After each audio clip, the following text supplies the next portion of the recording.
Hello, പഴം വെച്ചിട്ട് നല്ലൊരു കേക്ക് ഉണ്ടാക്കിയാലോ? ഓവനൊന്നും ഇല്ലാണ്ട് തന്നെ നമുക്ക് സ്റ്റൗ ടോപ്പിൽ വെച്ചിട്ട് ഈ കേക്ക് ഉണ്ടാക്കിയെടുക്കാം. നല്ല സോഫ്റ്റാണ്, നല്ല ടേസ്റ്റുമാണ്. വീഡിയോ ഫുള്ളായിട്ട് കണ്ടിട്ട് ഇഷ്ടപ്പെട്ടിട്ടുണ്ടെങ്കിൽ ഒന്ന് ലൈക്ക് ചെയ്ത് സബ്സ്ക്രൈബ് ചെയ്യണേ. ഇതെങ്ങനെ ഉണ്ടാക്കാൻ നോക്കാം. അതിന് വേണ്ടിയിട്ട് ആദ്യം തന്നെ ഒരു കടായി ചൂടായിട്ട് വരുമ്പോൾ അതിൻ്റെ അകത്തേക്ക് ഒരു 1/4 കപ്പ് പഞ്ചസാര ഇട്ട് കൊടുക്കാം. പഞ്ചസാര ഇടുന്ന സമയത്ത് ഒരു സ്ഥലത്ത് തന്നെ ഇടാണ്ട് കുറച്ച് വെതറിയിട്ട് ഇട്ട് കൊടുക്കുക. ഇത് നമ്മൾ വെള്ളമൊന്നും ഒഴിക്കാണ്ടാണ് ഈ പഞ്ചസാര കാരമലൈസ് ചെയ്തെടുക്കുന്നത്. അതുകൊണ്ട് കുറച്ച് വെതറിയിട്ട് ഇട്ട് കൊടുത്തിട്ട് ഒന്ന് മെൽറ്റായിട്ട് വരുന്നവരെ വെയിറ്റ് ചെയ്യുക. ഇനി സ്പൂൺ കൊണ്ട് ഒന്ന് ജസ്റ്റ് ഒന്ന് ഇളക്കി കൊടുക്കുക. അതിൻ്റെ നന്നായിട്ടൊന്ന് മെൽറ്റ് ചെയ്തെടുക്കാം. അധികം ഡാർക്ക് കളറാകണ്ട, ഒരു ഗോൾഡൻ കളറായി വരുന്ന സമയത്ത് ഇതിൻ്റെ അകത്തേക്ക് 1/4 കപ്പ് റൂം ടെമ്പറേച്ചറിലുള്ള പാൽ ഒഴിച്ചു കൊടുക്കാം. പാൽ ഒഴിച്ചു കൊടുത്ത പാടെ തന്നെ ഇതൊന്ന് മിക്സ് ചെയ്തെടുക്കുക. ഇത് നന്നായിട്ട് പതഞ്ഞ് വരും. കൈവിടാതെ തന്നെ നന്നായിട്ടൊന്ന് മിക്സ് ചെയ്ത് കൊടുക്കുക.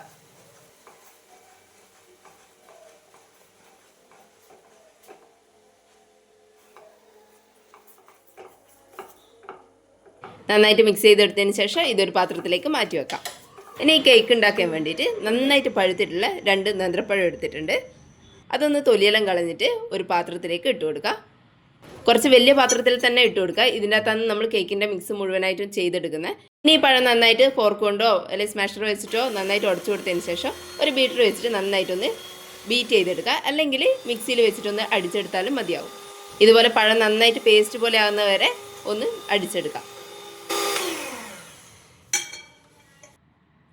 ഇനി ഇതിൻ്റെ അകത്തേക്ക് 3 കോഴിമുട്ട മഞ്ഞയും വെള്ളയെല്ലാം അടക്കം ഇതിൻ്റെ അകത്തേക്ക് ഒഴിച്ചു കൊടുക്കുക. ഇനി ഇതിൻ്റെ അകത്തേക്ക് 1/2 കപ്പ് ഓയിൽ ഒഴിച്ചു കൊടുക്കുന്നുണ്ട്. ഞാനിവിടെ സൺഫ്ലവർ ഓയിലാണ് എടുത്തിട്ടുള്ളത്. ഓയിൽ അല്ലെങ്കിൽ ബട്ടറും ചേർത്ത് കൊടുക്കുക. ബട്ടർ മെൽറ്റ് ചെയ്തിട്ട് 1/2 കപ്പ് ബട്ടർ ചേർത്ത് കൊടുക്കുക. അല്ലെങ്കിൽ ഓയിൽ തന്നെ ചേർത്ത് കൊടുത്താൽ മതി. ഇനി ഇതിൻ്റെ അകത്തേക്ക് നമ്മൾ മെൽറ്റ് ചെയ്ത് വെച്ചിട്ടുള്ള പഞ്ചസാരയും പാലിൻ്റെയും മിക്സ് ഇതിൻ്റെ അകത്തേക്ക് ചേർത്ത് കൊടുക്കുക. ഇനി ഇതിലേക്ക് 1 ടീസ്പൂൺ വാനില എസൻസ് ചേർത്ത് കൊടുക്കുക. പിന്നെ കുറച്ച് ഒരു പിഞ്ച് ഉപ്പും കൂടി ചേർത്ത് കൊടുക്കുക. ഇനി ഇത് നന്നായിട്ടൊന്ന് ബീറ്റ് ചെയ്തെടുക്കാം.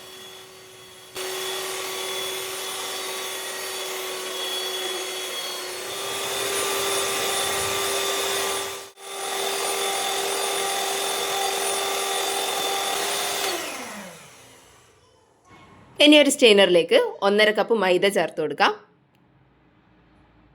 കൂടെ തന്നെ 1 ടീസ്പൂൺ ബേക്കിംഗ് പൗഡറും 1/2 ടീസ്പൂൺ ബേക്കിംഗ് സോഡയും കൂടി ചേർത്ത് കൊടുക്കാം.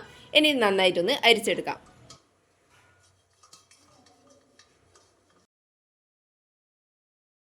മുഴുവനും അരിച്ചെടുത്തതിന് ശേഷം നമ്മൾ ബീറ്റ് ചെയ്ത് വെച്ചിട്ടുള്ള മിക്സിൻ്റെ അകത്തേക്ക് ഇത് കുറച്ച് കുറച്ചായിട്ട് ഇട്ട് കൊടുക്കാം. മുഴുവനും ഒരുമിച്ചിട്ട് ഇടാണ്ട് ഓരോ സ്പൂൺ വെച്ചിട്ട് ഇട്ട് കൊടുത്തിട്ട് മെല്ലെ ഒന്ന് മിക്സ് ചെയ്തെടുക്കാം.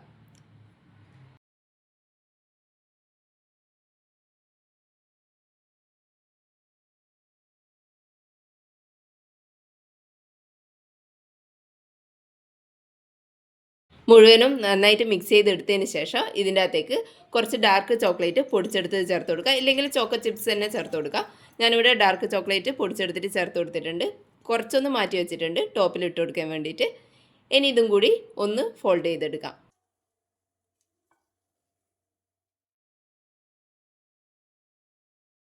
ഇനി ഈ ബാറ്ററി ഏത് പാത്രത്തിലേക്കാണോ ഒഴിച്ചു കൊടുക്കുന്നത് അതിൻ്റെ അകത്തേക്ക് നന്നായിട്ട് കുറച്ച് ബട്ടർ ഒന്ന് ഗ്രീസ് ചെയ്ത് കൊടുക്കുക. എല്ലാ ഭാഗത്തും ചെയ്ത് കൊടുക്കുക.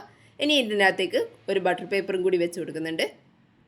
എല്ലാ ഭാഗത്തും നെയ്യോ ബട്ടറോ പുരട്ടിയതിന് ശേഷം ഇതിൻ്റെ അകത്തേക്ക് നമ്മൾ ചെയ്ത് വെച്ചിട്ടുള്ള ബാറ്റർ ഒഴിച്ചു കൊടുക്കുക.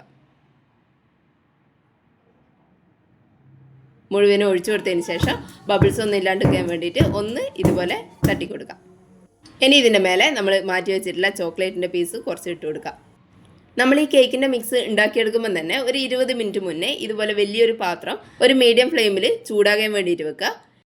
എന്നിട്ട് അതിൻ്റെ അകത്തേക്ക് ഒരു റിങ് വെച്ച് കൊടുത്തതിന് ശേഷം നമ്മൾ ഉണ്ടാക്കി വെച്ചിട്ടുള്ള കേക്കിൻ്റെ മിക്സ് ഈ റിങ്ങിൻ്റെ മേലെ വെച്ച് കൊടുക്കാം. ഇനി ഇത് അടച്ചു വെച്ചതിന് ശേഷം ഒരു 45 മിനിറ്റ് മുതൽ ഒരു 1 മണിക്കൂറിനുള്ളിൽ വരെ ഒന്ന് കുക്ക് ചെയ്തെടുക്കാം. മീഡിയം ടു ലോ ഫ്ലെയിമിലാണ് വെച്ചിട്ടുള്ള. ഒരു 45 മിനിറ്റിന് ശേഷം അടപ്പൊന്ന് തുറന്നിട്ട് ഒരു ഫോർക്കോ സ്ക്യൂറോ എന്തെങ്കിലും വെച്ചിട്ടൊന്ന് കുത്തി നോക്കാം.